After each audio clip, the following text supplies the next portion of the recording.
Hey everyone, welcome back to another video about physics past papers. Today we're going to talk about the variant 2-3 from the May-June 2025 series, and the paper is paper 2 basically, which is structured questions. Before we go into the paper, some resources that we're going to be using, which we developed for students and teachers. So this is a great booster pack. At the moment, it contains about 8 files, AS, A2 separate.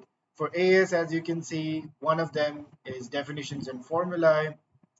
This contains all the, see this table is the reasonable estimates, but the rest of it contains important key points, important definitions, important formulae. Frequently examined questions form the paper 2.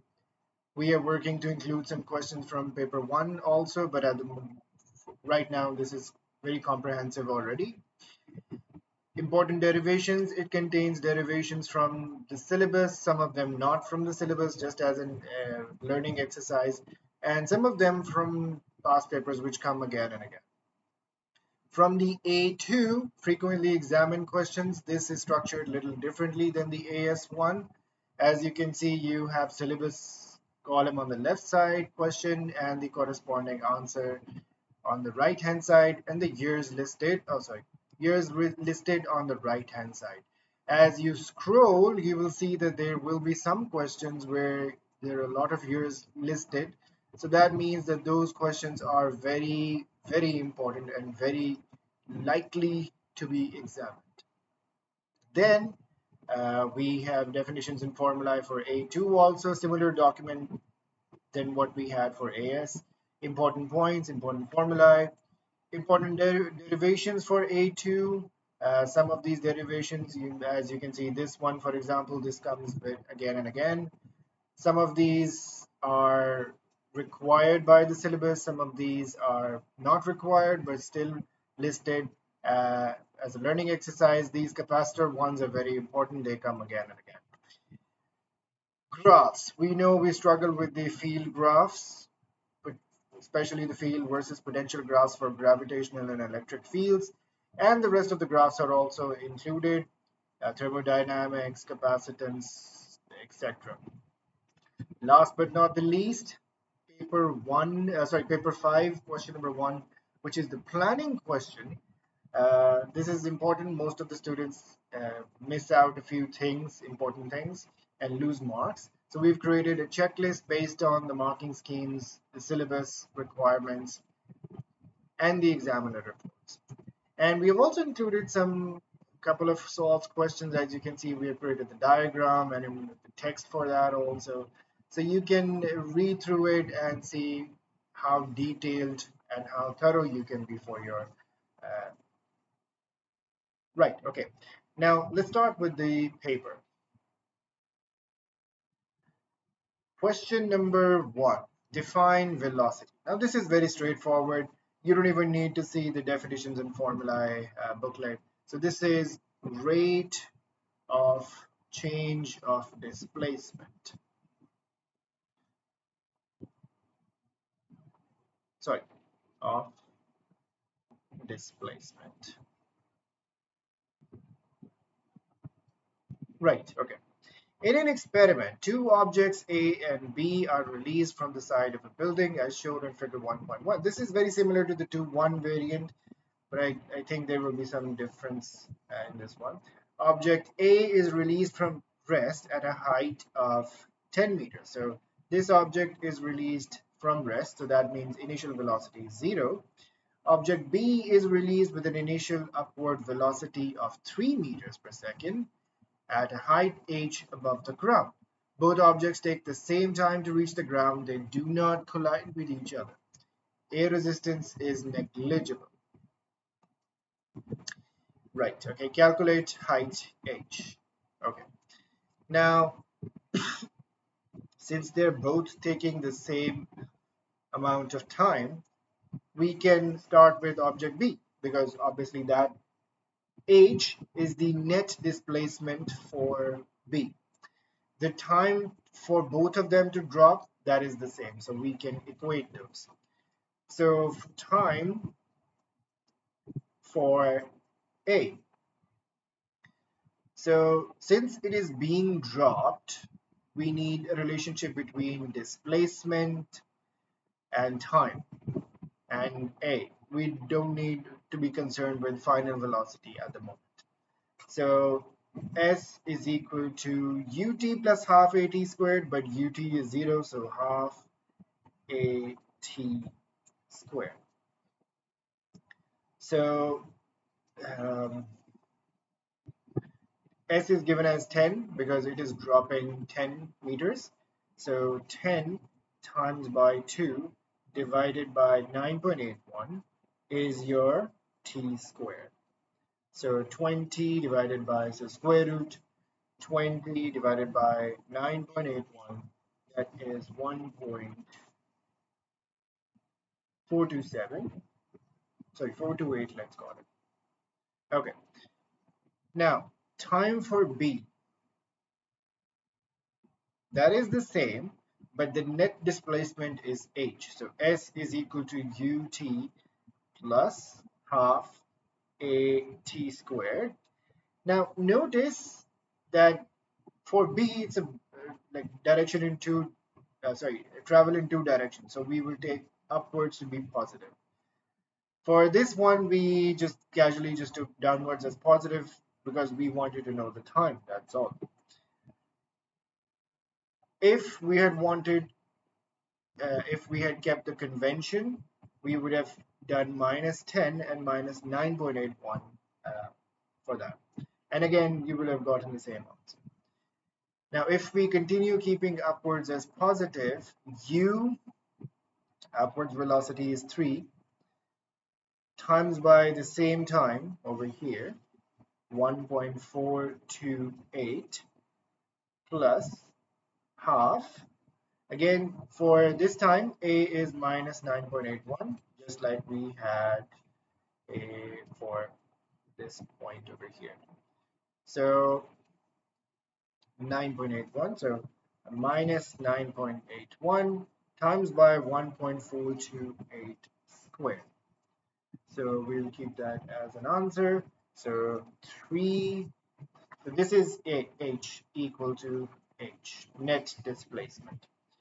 So 3 times by answer minus 0.5 times by 9.81 times by answer squared. So we get minus 5.16. Now,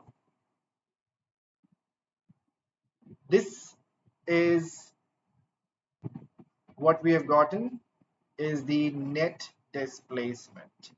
But what we just need is the height h, just sort of like a distance. So this is just going to be 5.7 meters. That's all. Straightforward. Okay. In a second experiment, object B is released from the same height as in B, but with a speed of 6 meters per second at an angle of 60 degrees to the vertical. State and explain whether the time taken for the object B to reach the ground is less than, same as, or greater than the time taken for the first experiment. Okay. It all depends on the vertical component of velocity. So vertical component of velocity over here, this is going to be 6 cos of 60. We know cos of 60 is 1 over 2. So 6 cos of 60 will be just 3. Same as before. So vertical component of velocity is same as before. What that means is that the maximum height that it achieves, max height, that is going to be the same as before, because the reason being vertical velocity is same as before. So max height achieved is the same. So if max height is the same, net displacement also remains the same. So the time taken will remain the same. Okay, so we can say that since the vertical component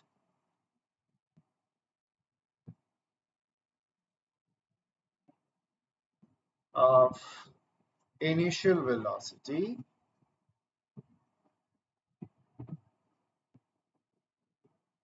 remains the same,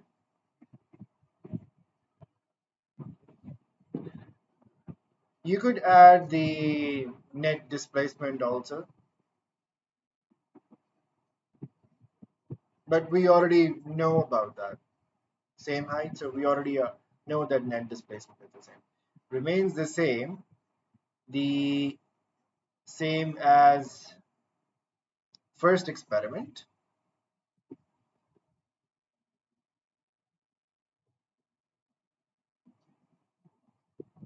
The time taken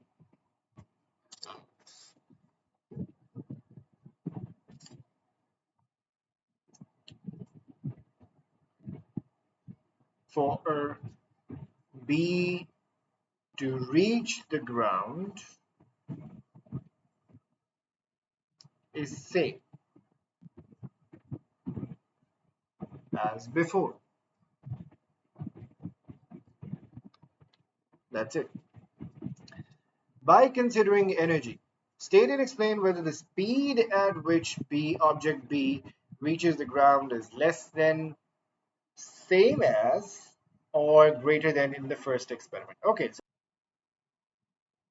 now to understand this, we need to know how the energy changes can be explained in the projectile motion. So for example, if you have certain projectile that, let's say for example in this case it returns to its original level, so you have uy, initial vertical velocity, initial horizontal velocity, and initial velocity u, and at somewhere we can have the v also. Anywhere anywhere we want, we can have v, vx, vy. It could be anywhere over here also. However, let's concern ourselves with the highest speed. Oh, sorry, highest displacement, or the highest point. Let's call it h.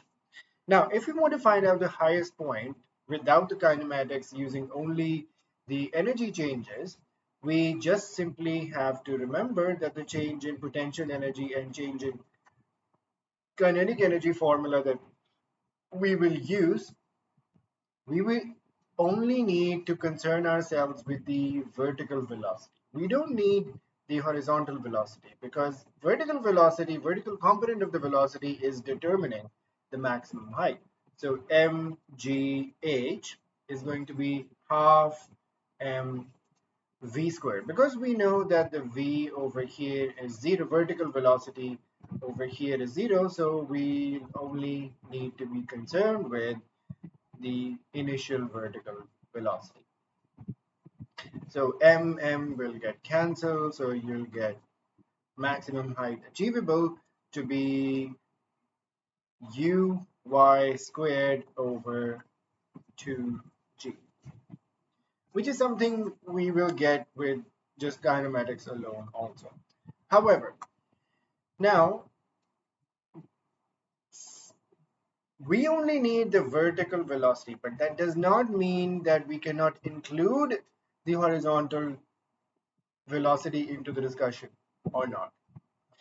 Since we know that u is can be written as uy squared plus ux squared, if we multiply on both sides times by half m, this becomes half m u squared equals to half m uy squared plus half m ux squared. So the total kinetic energy depends on the kinetic components are vertical and horizontal. Now, let's include this in the first line. Let's include the horizontal way also. Now, we know that there is no change in the horizontal velocity. So ux is same as over here. So there is no change happening over here. That's why we don't have to include this. So why we are not doing is because the mgh, see the change in, let's call it change in vertical and the change in horizontal, let's call it. So this part is zero because there is no change in velocity horizontal component. So the change in this component, this kinetic energy component is zero. That's why we only need to be concerned with only the vertical part. Now, coming back to the question at hand and see how we connect with this. We have a greater speed this time. So the initial speed that we had, u squared, uy squared plus ux squared, this time it is greater. So the initial speed itself is greater. So the vertical velocity is 6 cos of 60, which is just basically just 3 squared plus 6 sine of 30. We don't need to, find this, but just to, uh, write it like this. So this would be equal to 6 squared.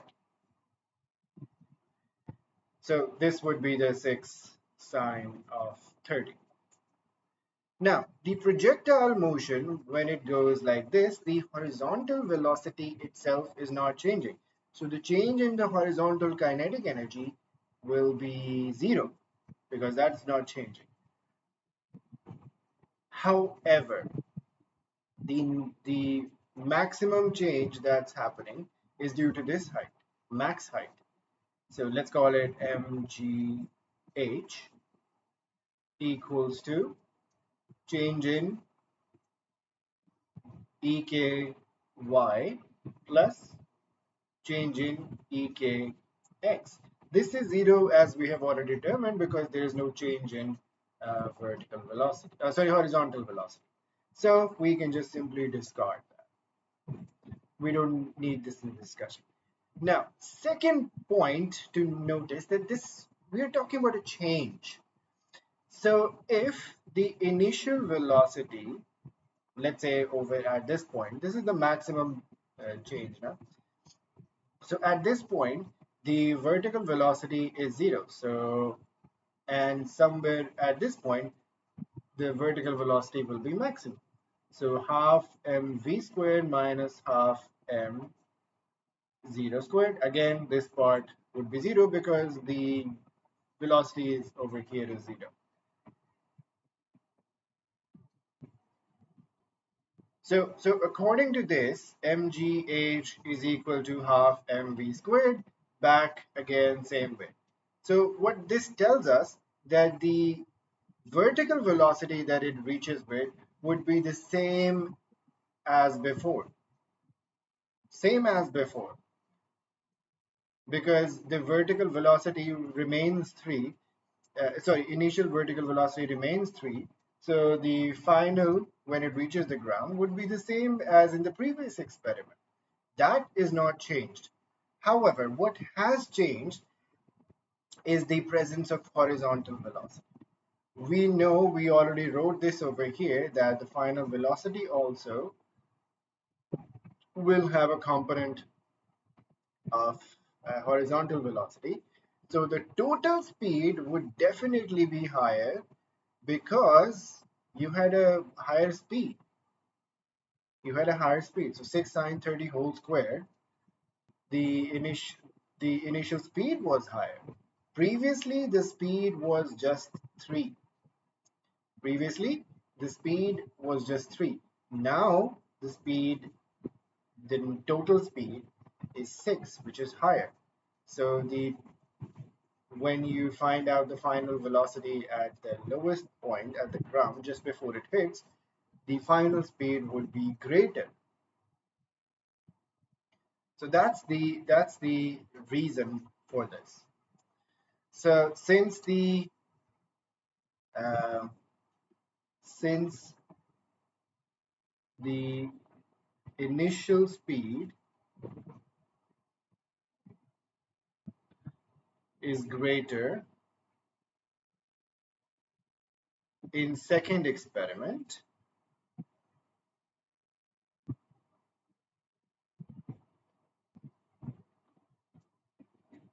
the total kinetic energy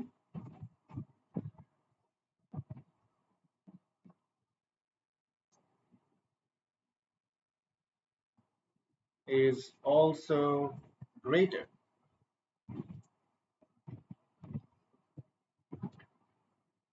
The change in gravitational potential energy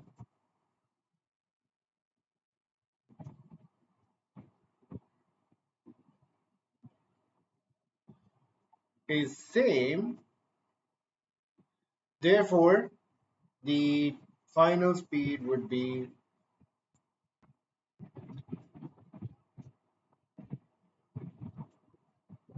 greater.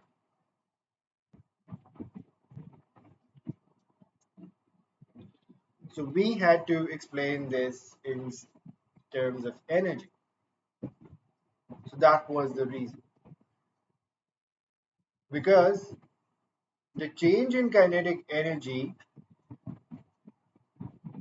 vertically was the same. However, there exists a component of velocity in the horizontal direction also, which would add to the final kinetic energy also. So that's the reason, simply. Okay, all right. Define the moment of a force about a pivot. So moment of a force is simply the product of the force and the perpendicular distance from the line of action of force to the pivot. And this is also written in this is the frequently examined question. Moment of a force is the product of the force and the perpendicular distance between the point and the line of action of force. So point over here is the pivot. That's according to this. So it is defined as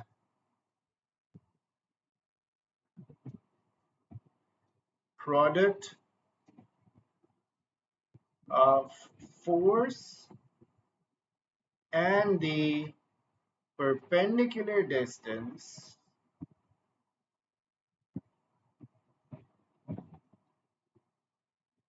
between pivot and line of action of force.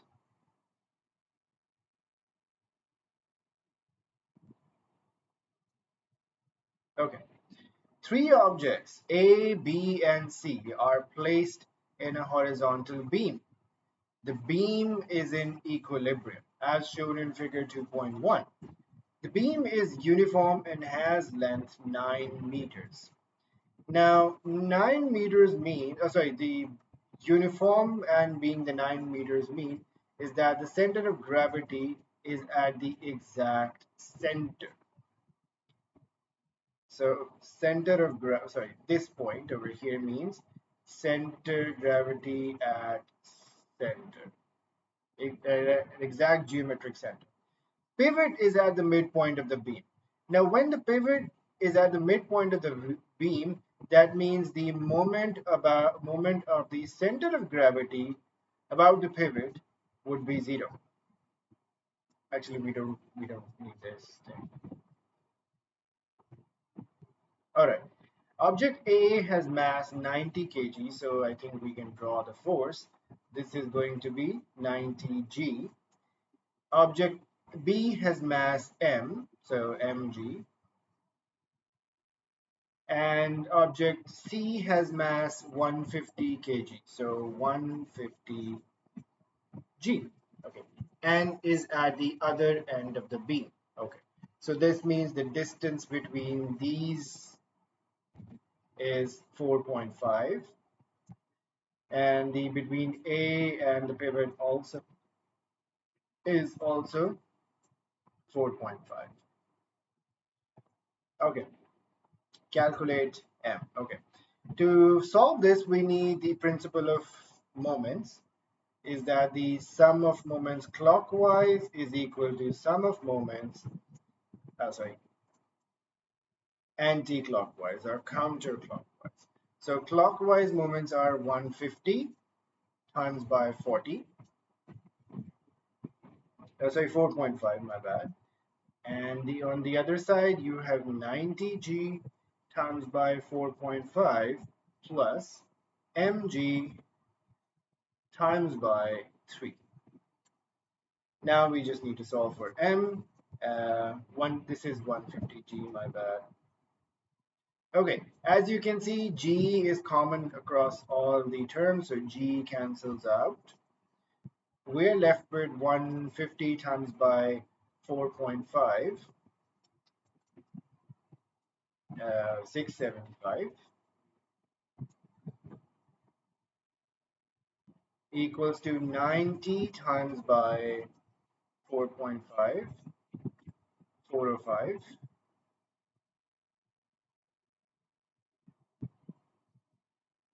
and 3m. So, okay. So 675 minus 405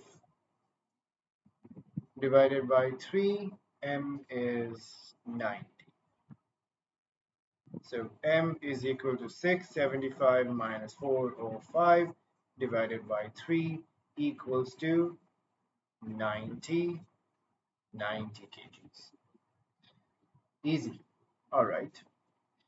Object A is removed and is replaced by a wire fixed to the end of the beam and to the ground. After the change, the beam again is here horizontal and in equilibrium. The positions of B and C are unchanged. Wire has a diameter of 1.8 10 raised to power minus 3 meters and has a strain of 1.2 10 raised to power minus 3. Wire is not extended beyond its limit of proportionality, which means that we can use the Hooke's law. F is equal to kx. Calculate the Young modulus of the wire. All right.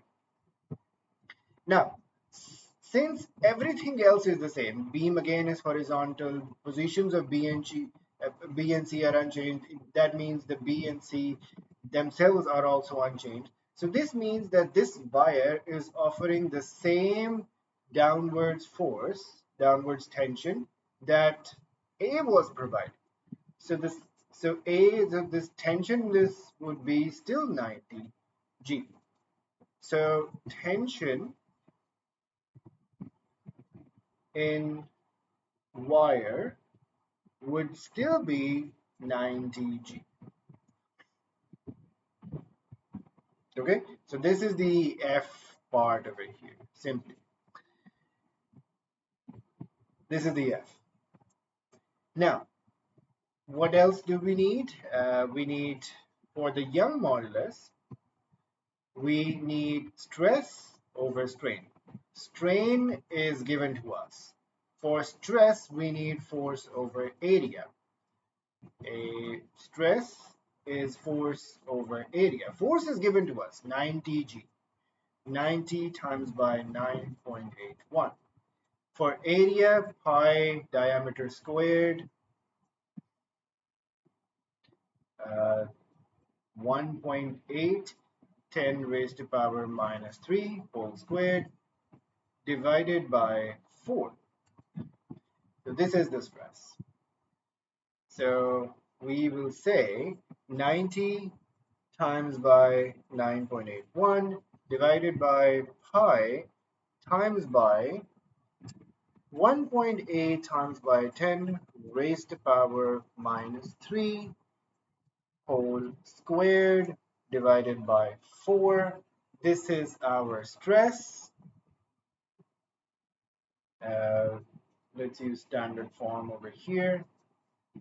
3.469 3.4696 10 raised to power 8 pascals divided by 1.2 10 raised to power minus 3. Now, this divided by 1.2 10 raised to power minus 3. So we get this value 2.891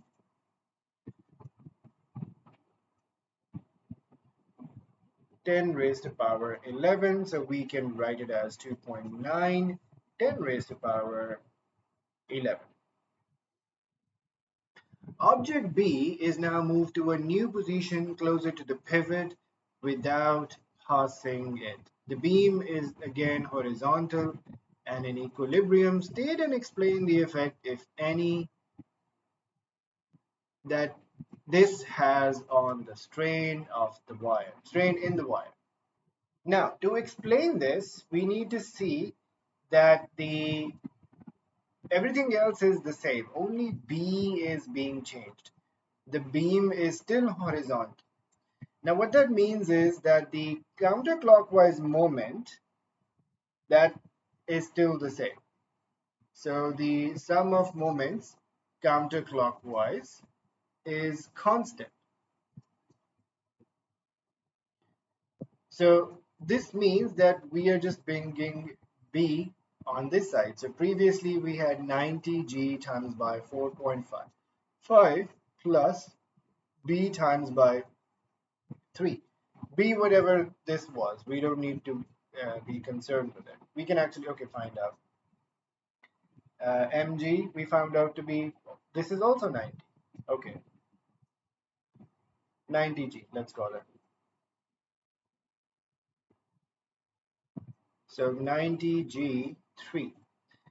Now, 90G times by 4.5, sorry, no, my bad. The force or the tension in the wire we now need to figure out. The 90G of the B is now reduced. Let's say this is now reduced. So X is now less than 3. So this distance has now been reduced. So how does this affect the T, the tension now? We need to figure out that. So simply put, how we can figure this out. So this side, we know that this is just a constant. The value of either side remains the same. So I think we can find out 675. This would stay the same, 675. So we can just simply say that this is still 675 equals to 4.5 T, sorry, plus 90G. Let's keep it as 90G, never mind, X. So tension 4.5 T has now become 675 minus 90G X divided, you can actually do the 4.5 like this. Now, what has changed from the previous problem? X has now become less than 3. So previously it was 3 that gave us 90G, right?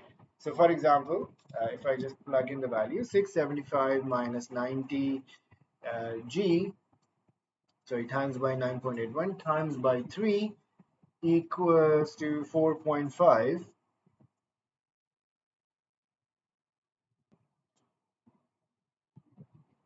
Sorry, what is missing over here? Sorry, this is also 675G. Sorry, my bad. Actually, we can, since all the terms have 9.81 or G, we can simply do that. Oh, yes, okay. Now you see, we are getting 90 back again. So had X been 3, so if X was 3, tension would have been 90.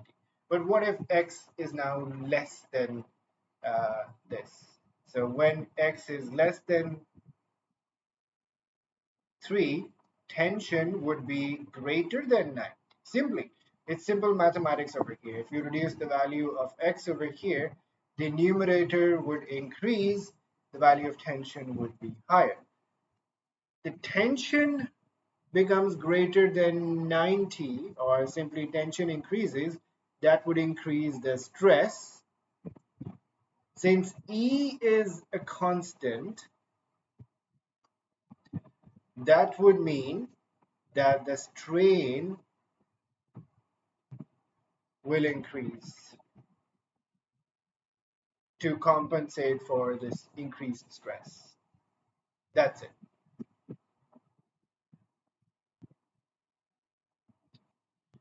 So we can say that when B is moved closer to pivot, its moment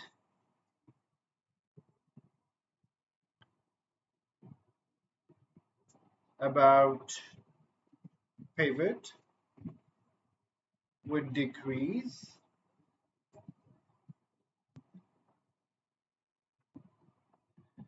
increasing the moment provided by wire. That means force, tension in wire increases, which increases stress, and therefore strain as Young modulus is constant. That's it. Okay. Question number 3. A car of mass 1500 kg is traveling along a straight horizontal road at a constant velocity. The car is subject to a total force F as shown. So at a constant velocity means that this is not accelerating. So acceleration is 0. Okay. Show that the power P developed by the engine in the overcoming a total resistive force is given by this equation. Okay, so we can start out with the work done. So work done is force times by displacement, F times by D, right? Or Fs, sorry, my bad. Since not accelerating,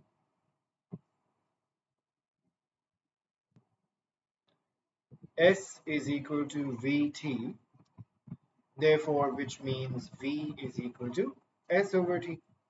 So now if we divide both sides by time, we get power equals to Fv.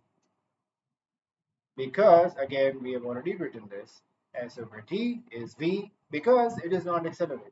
Otherwise, we would have an accelerating component also, or the change in velocity component. Right, okay. The car now moves up a slope at a constant speed of 30 meters per second. The slope is at an angle to the horizontal of 6 degrees. The total resistive force acting on the car is 1600 newtons. So the total resistive force is 1600 newtons. Okay.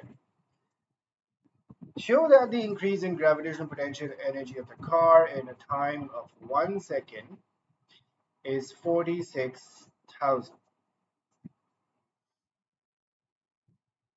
So all we have to do over here, so since increase in gravitational potential energy, is equal to mg delta h.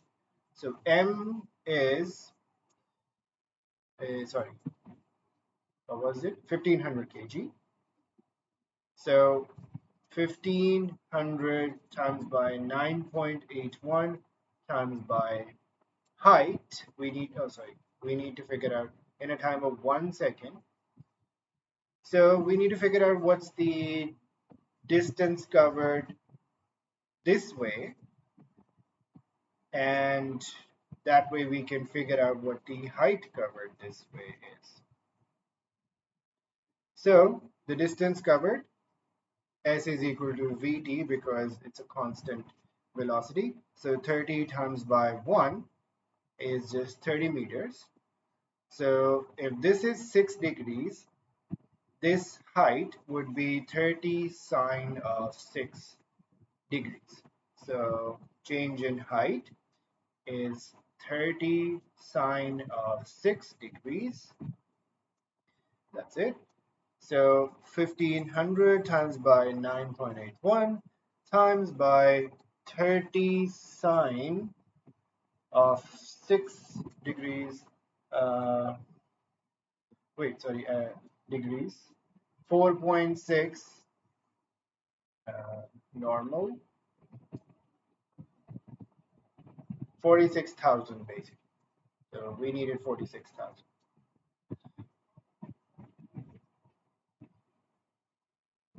joules.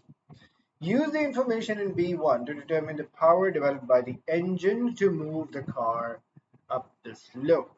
Okay, now to move up the slope, the car has a total resistive force of 1600 newtons. So the power required has to not only oppose this resistive force, but also the change in gravitational potential energy. So the work required, basically, work basically is work against gravity plus work against resistive force. So extending this argument in terms of power would be the same. So work done against, so power against gravity, we just found that basically. And this was in 1 second. So basically that was this 46,000 plus against resistive force. We need to figure that one out. In 1 second, force times by V. Did we not already find? No, we did not find it. So 1600 times by 30.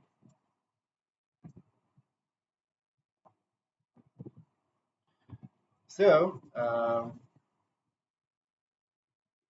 46,000 plus 1600 times by 30. This is 94,000. So 94,000. Okay, now the car picks up a passenger and then continues up the slope at the same speed as in B. State and explain the effect, if any, that the passenger has on the air resistance acting on the car. So the air resistance, remember the drag force equation, that is affected by speed. So if speed is the same, the air resistance is the same. So since speed is the same,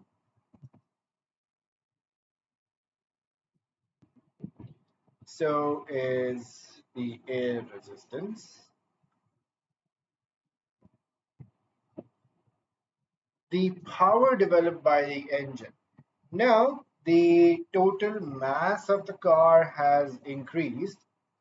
The total mass of the car, or the total weight of the car, has increased. So the car has to work more against gravity. So the work done against gravity, the change in gravitational potential energy would increase.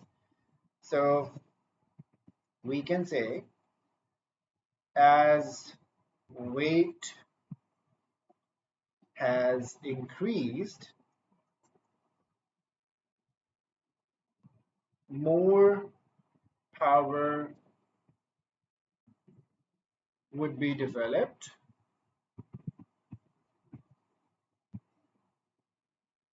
by engine. As more work is done, or you could also say as more change in potential energy, gravitational potential energy is required. As the change in gravitational potential energy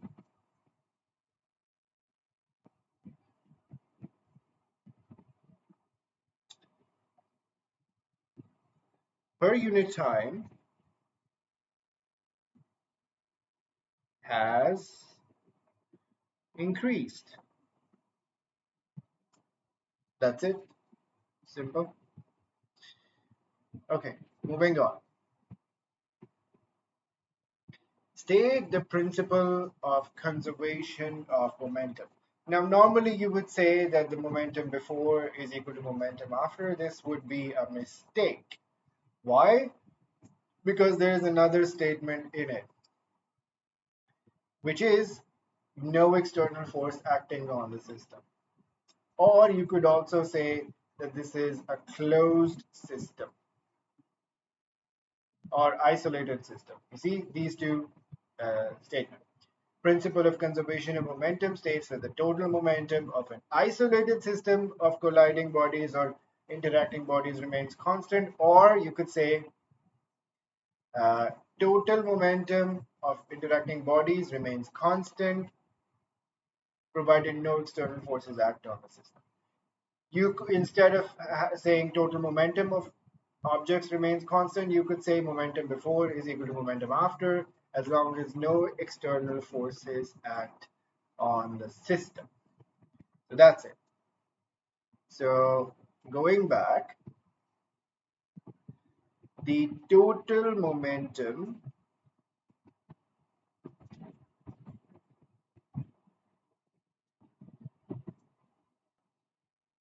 of an isolated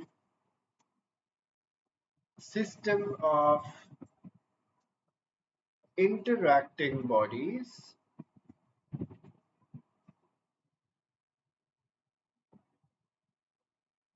is constant. Okay. An object A of mass 4 kg travels at a velocity of 6 meters per second to the right on a horizontal frictionless surface. It moves towards a second object B of mass 2 kg that is moving at a speed of 3 meters per second in the same direction as A. Okay. Object A collides with object B.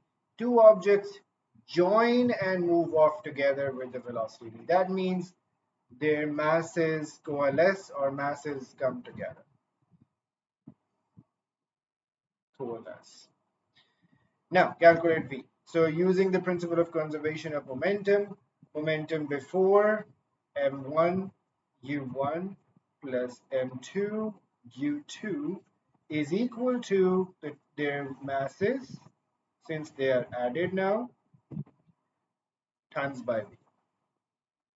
So since they're both moving in the same direction, the directions of u speeds would be the same. So 4 times by 6 plus 3 times by 2 equals to 4 plus 2 times by v. So 24 plus 6 equals to 6v. This is 30 equals to 6v. So v would be 30 divided by 6 equals to 5. Simple math over here. There is absolutely nothing. The percentage of the total kinetic energy of the two objects that is transferred to the other forms during collision. Okay, so the kinetic energy, we need to figure out the change in kinetic energy. So change in EK, kinetic energy. So EK before, because again the total kinetic energy before is higher, minus, sorry, EK after.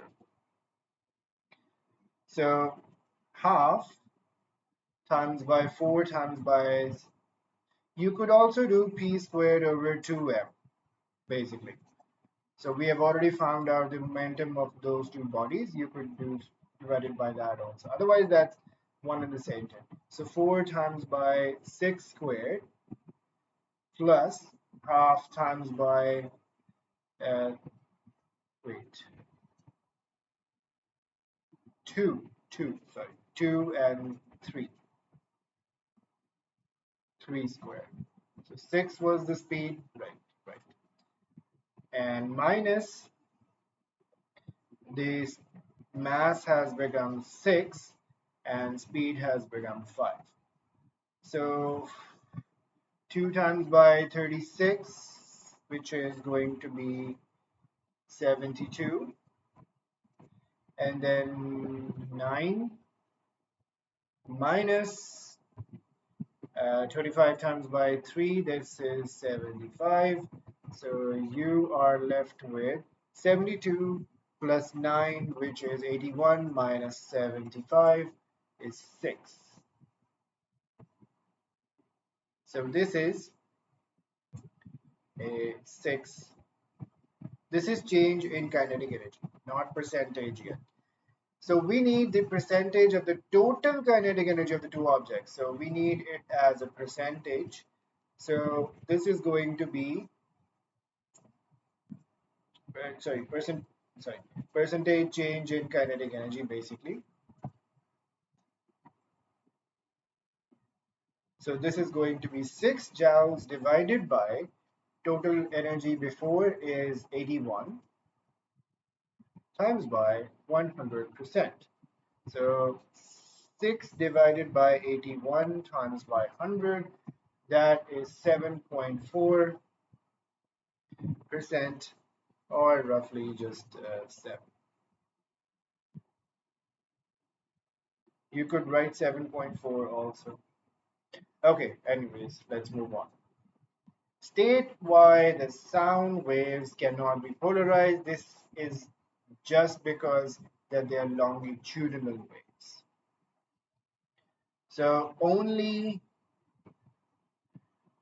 transverse waves can be polarized.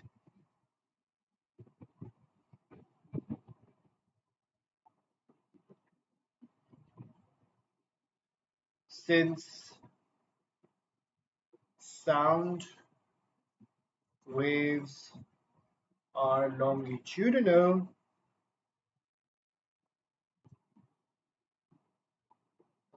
they cannot be polarized.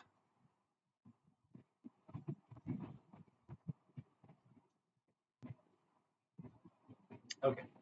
A plane polarized light wave is incident on a polarizing filter, as shown.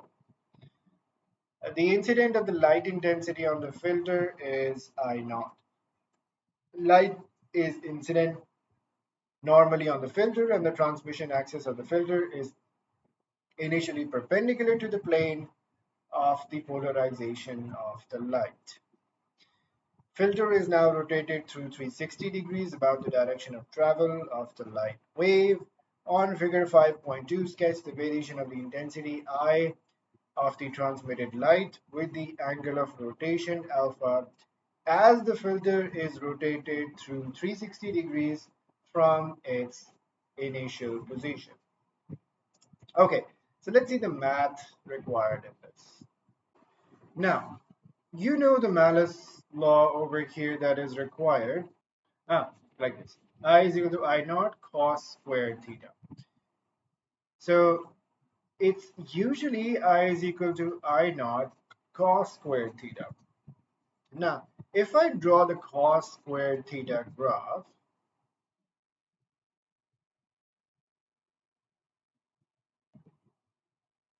so cos theta squared graph would be somewhat,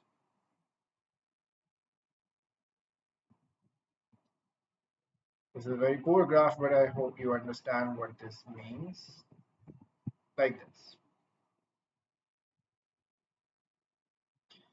where this is 90, this would be 180, this would be 270, this would be 360. This is cos squared theta graph. However, in our case, they have already starting it perpendicular to the plane of polarization. So we are starting with 90 degrees, 90 degrees axis already. So theta is already 90 degrees. So we are actually starting a, over here. So our numbering or the angles would be different now. So this would be 90, this would be 180, this would be 270, this would be 360, and so on. So this is how it's going to look like. So we are going to have peaks at 90, 270, and we are going to have minimum at 0, 80, and 360. So it's going to go like this.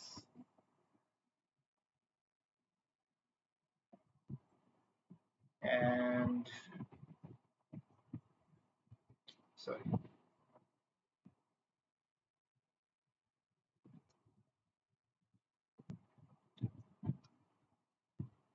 It's not a straight line, but since I'm drawing this on my computer, this is slightly should be curved.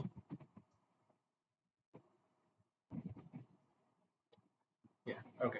So this is these are the points, and these are the peaks. That's it. Simple. Okay. The amplitude of the incident light wave is A naught, and the incident of the wave is I naught.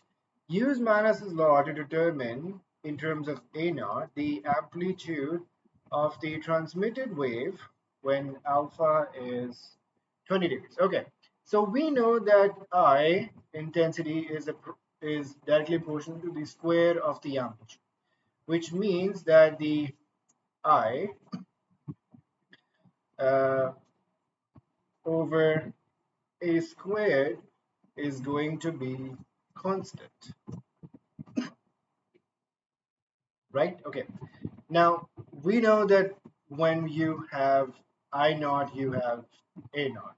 However, what would be the amplitude? First off, we need to figure out what's going to be the intensity. So intensity I naught cos squared 20 degrees. So we can keep it like this. It doesn't bother us like that. So when there's I naught, there is A naught squared. But when you have I naught cos squared 20, we need to figure out what's the new amplitude. So this would be, as you can notice, I naught get cancelled. So amplitude squared would be A naught squared cos squared 20, and this would be just A naught cos of 20. However, there is a problem over here. We can't use 20 in this. Alpha was 20, right? We actually saw this in our graph also over here, that alpha is actually starting over here. not over here. This is sorry. This is alpha. This is alpha that started over here. But theta is alpha plus 90 degrees. See this.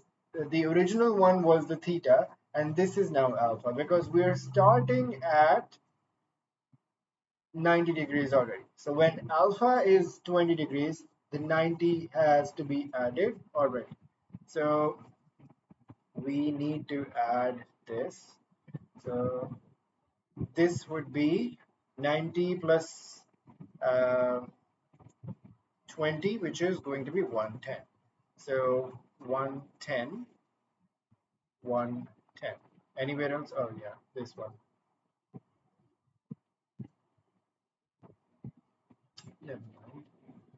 110.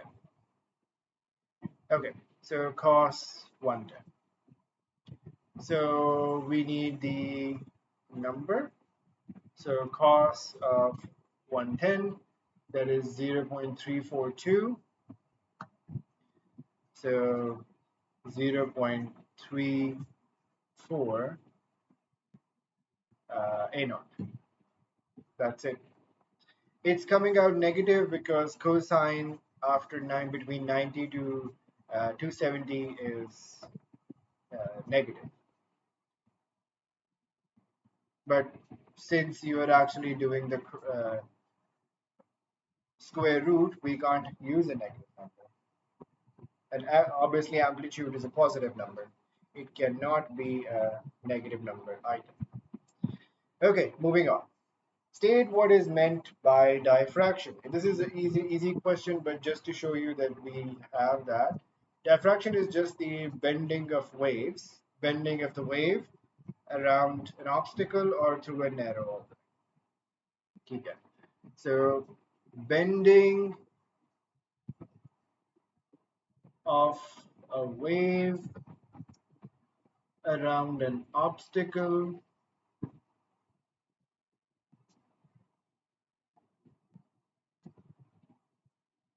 or through a narrow opening. Sorry, through a narrow opening. You could also write it as an aperture. That's it. Light of wavelength 720 nanometer in a vacuum is incident normally on a diffraction grating as shown. Okay. Screen is parallel to the grating.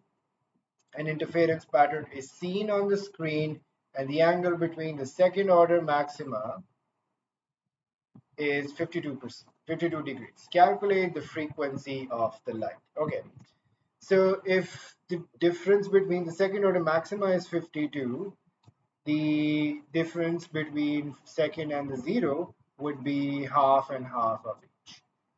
So that would be 26 and 26. Right, okay.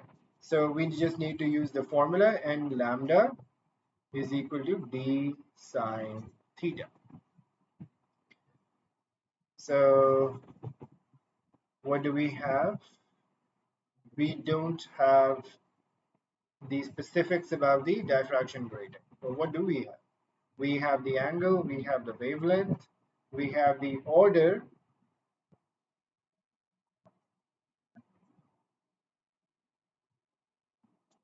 Oh, my bad. I made a mistake. So frequency of the light, the wavelength is frequency is given as c over wavelength. Frequency is 310 raised to power 8. Wavelength is given as 720 nanometers. So we have 3 divided by 720, 10 raised to power 8 plus 9. This is this value. 720, 10 raised by 8 plus 9. So going into the standard form, we have 4.2, 10 raised to power 14 hertz. Okay, calculate the number of lines per unit length in the diffraction.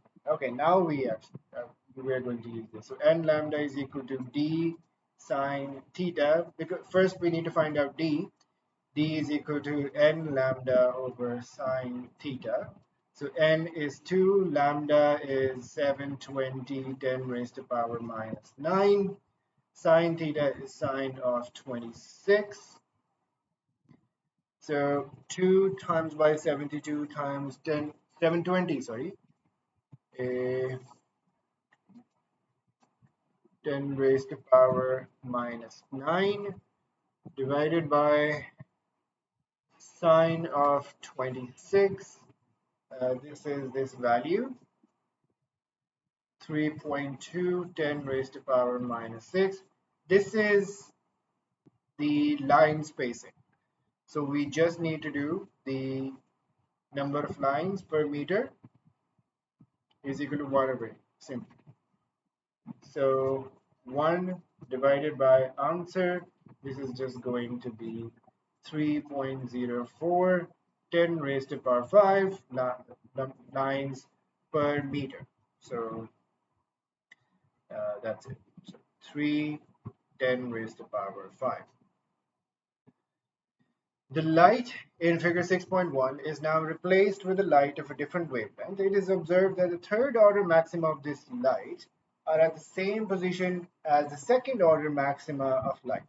Calculate in nanometer the wavelength lambda. Okay, so now the d sine theta part of that, so n lambda is different, but d sine theta are going to be the same because angle is the same, d is the same. So d sine theta is constant, which means that we can do n1, n2 lambda 2. So previously we have 2 second order, but lambda was 720, 10 raised to power minus 9. Actually, since we're just finding the wavelength in nanometer, you can cancel or forego that, because at the other side we will also find out the uh, wavelength in nanometers. Okay, so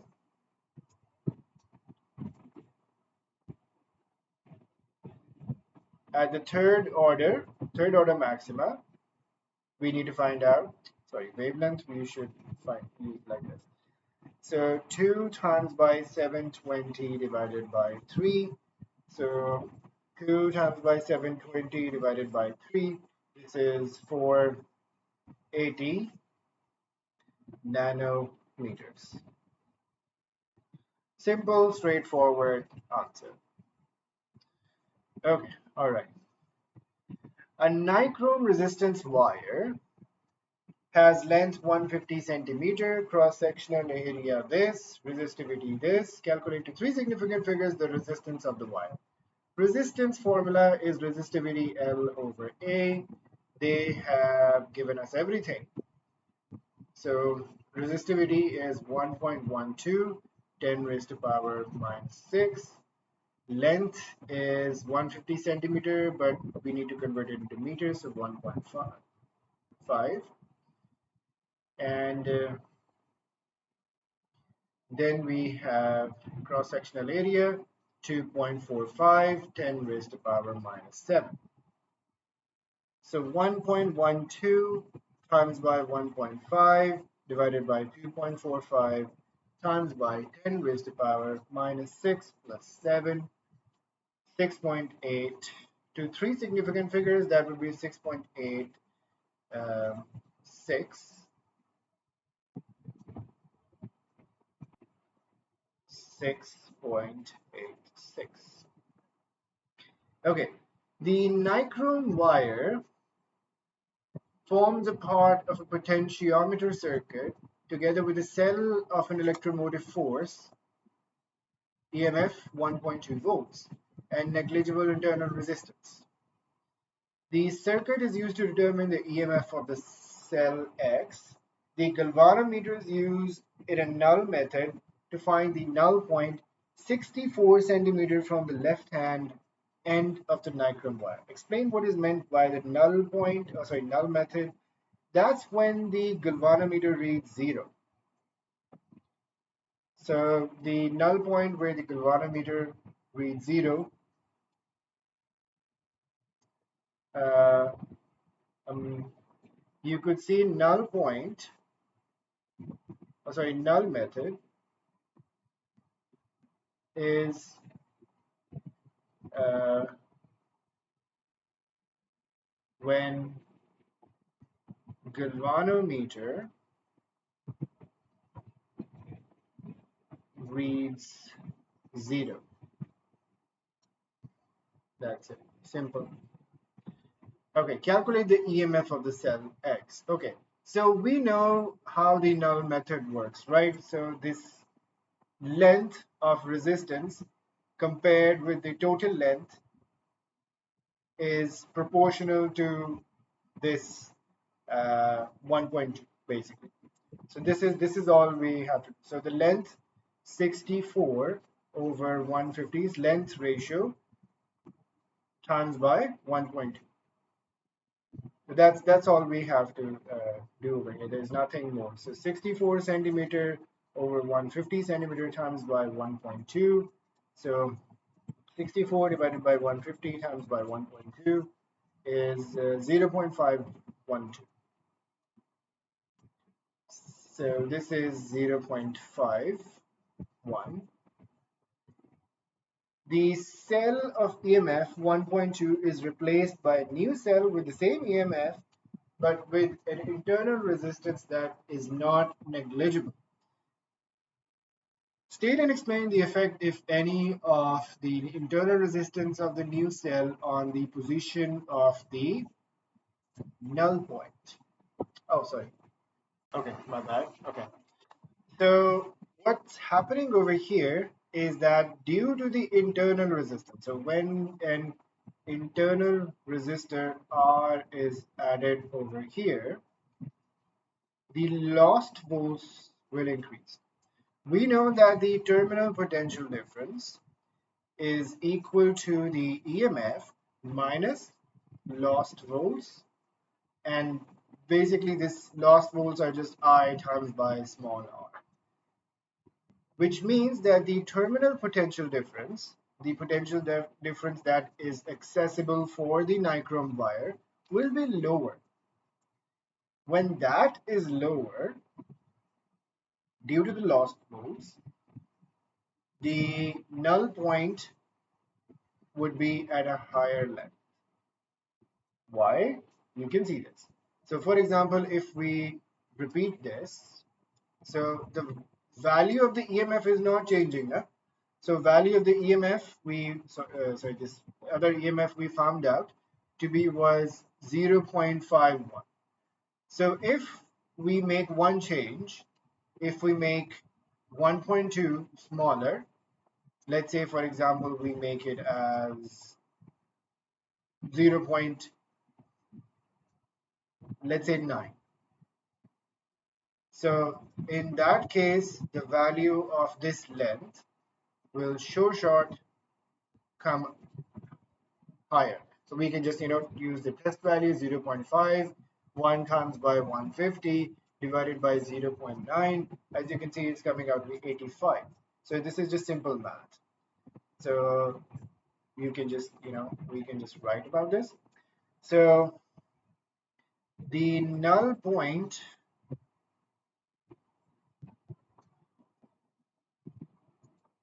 would be found at a longer length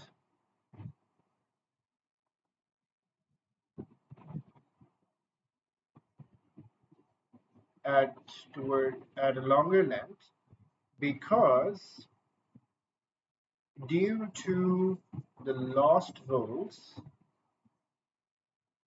the terminal potential difference would be lower than EMF. That's it.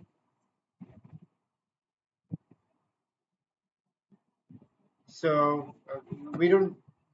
We have written everything. So null point would be found at a longer length sorry, we need to write it as a position. So null point would move towards right.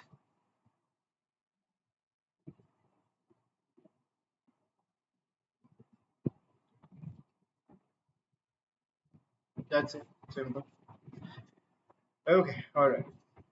An antiparticle equivalent of the neutron is called antineutron. The quarks in the antineutron are the antiparticles of the quarks in a neutron. Elementary charge is E. In table 8.1, state the flavor and charge of these antiquarks that comprise the antineutron. Okay, so just to show you, we have a table of the fundamental particles, which you should read. I think it will be there in your book also, but you should still just read that.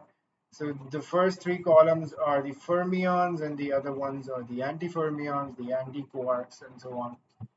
So we know, what do we need to know from over here? We know that neutron is up, down, down. So anti-neutron would be anti-up, anti-down, anti-down. So anti-up, anti-down. So minus 2/3, 1/3, 1/3. So how do we memorize this without, without needing to look at the table again and again? So there's an easier way to remember this also. So in quarks, up, charm, top have plus 2/3 E charge. Down, strange, bottom have minus 1/3 E charge. Their anti-quarks, anti-up, anti-charm, anti-top would have the opposite charge. Similarly, anti-down, anti-strange, anti-bottom will also have the opposite charge. So you have anti-up, anti-down, anti-down. So anti-up will have minus 2/3 E, but the rest of them will have 1/3 E, 1/3 E. Okay, you can add the plus over here. In beta negative decay, a neutron decays to a proton. Theory predicts that an antineutron should decay to form an antiproton. A particle and an antiparticle should also be observed. Suggest the names of the particle and the antiparticle. Now, to understand this, let's look at the beta negative decay. So in beta negative decay, you have a neutron that decays into a proton, beta negative particle, and which is just electrons, and an antineutrino. But if the antineutron is decaying, so everything should happen the opposite way. Uh, if it's producing antiproton, the antiparticle or the opposite particle of beta negative is beta positive, positron, and the new and the antineutron would be the opposite of antineutron would be just electron neutrino. So the particle itself would be electron neutrino,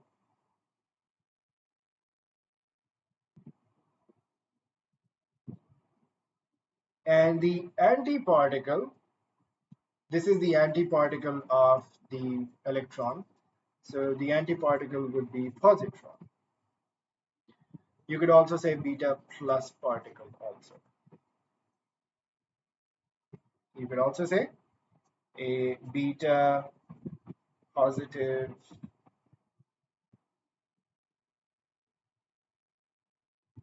you could also write it as beta positive particle. Positron, however, is a better description. All right, I think that's the end of this paper. Hopefully you all learned something. If you feel that I was unable to explain a certain question, do reach out in the comments. If you need one-on-one coaching, one-on-one tutoring, uh, that is if you like how I teach, you can contact through the number given below. And do check out the great booster pack that we have already uh, put it on the Patreon. The link also you can see on the screen. So this is a very valuable resource that we have created. In the paper 4, you will see that we will rely on slightly more than that. All right, so hopefully we'll see you in the next video. Bye bye.